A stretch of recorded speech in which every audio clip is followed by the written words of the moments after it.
तो क्या मोदी के हनुमान चिराग पासवान बड़ा खेल करने जा रही हैं? क्या चिराग पासवान एनडीए के खिलाफ बगावत करेंगे? क्या चिराग पासवान बीजेपी और नीतीश कुमार का साथ छोड़ देंगे? दर्शकों, बिहार में विधानसभा चुनाव नजदीक है।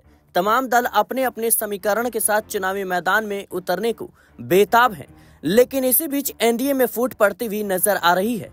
चिराग पासवान के रुख ने इस वक्त सिरदर्दी बीजेपी और जेडीयू की बढ़ा दी है।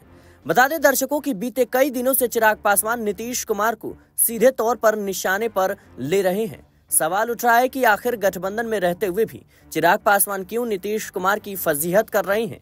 चिराग पासवान क्यों नीतीश कुमार के खिलाफ नजर आ रहे हैं, ठीक वैसे ही जैसे विपक्ष सवाल उठा रहा है। आपको बता दें दर्शकों कि चिराग पासवान बीते 1-1.5 महीने से जिस तरह खुलकर नीतीश सरकार की खिल्लियां उड़ा रहे हैं, जिस तरह से खुलकर बिहार पुलिस पर हमला बोल रहे हैं, जिस तरह से खुलकर शासन प्रशासन की नाकामियां गिना रहे हैं, ऐसे में अब सवाल उठने शुरू हो गए हैं कि आखिर अपनी ही सरकार पर सवाल खड़ा करके चिराग मैसेज क्या देना चाहते हैं। अपने पिता रामविलास पासवान की तरह क्या चिराग ने भी बिहार के सियासी मौसम का पूर्व अनुमान लगा लिया है?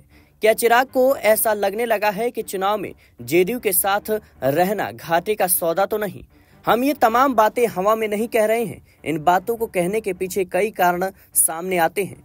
26 जुलाई को मीडिया से बातचीत करते हुए चिराग पासवान ने कहा कि प्रशासन अपराधियों के सामने पूरी तरह नतमस्तक दिख रहा है। उन्होंने सवाल उठाया कि ऐसी घटनाएं कम क्यों नहीं हो रही हैं? बिहार में हत्या, लूट, अपहरण, बलात्कार की घटनाएं लगातार हो रही हैं। इसमें गजब ये है कि चिराग पासवान उसी सरकार की आलोचना कर रहे हैं जिसका हिस्सा खुद उनकी पार्टी भी है। चिराग पासवान अभी एनडीए का हिस्सा है और इसी गठबंधन में रहते हुए अगर वो बिहार चुनाव लड़ते हैं तो ये जग जाहिर है कि वो सभी 243 सीटों पर चुनाव नहीं लड़ सकते हैं। लेकिन ये बात अच्छी तरह से जानते हुए भी चिराग पासवान ने एक जनसभा में सभी सीटों पर चुनाव लड़ने की घोषणा कर दी। चिराग पासवान यही नहीं रुके। 6 जुलाई को सारण में एक जनसभा को संबोधित करते हुए उन्होंने ऐलान कर दिया कि वो आगामी बिहार विधानसभा चुनाव लड़ेंगे और वो भी सामान्य सीट से। यानी साफ है कि चिराग पासवान के मन में कुछ अलग चल रहा है जो सीधे तौर पर जेडीयू और बीजेपी को नुकसान पहुंचा सकता है। फिलहाल के लिए इस रिपोर्ट में इतना ही। देश और दुनिया की तमाम खबरों के लिए बने रहना नेक्स्ट 9 न्यूज के साथ।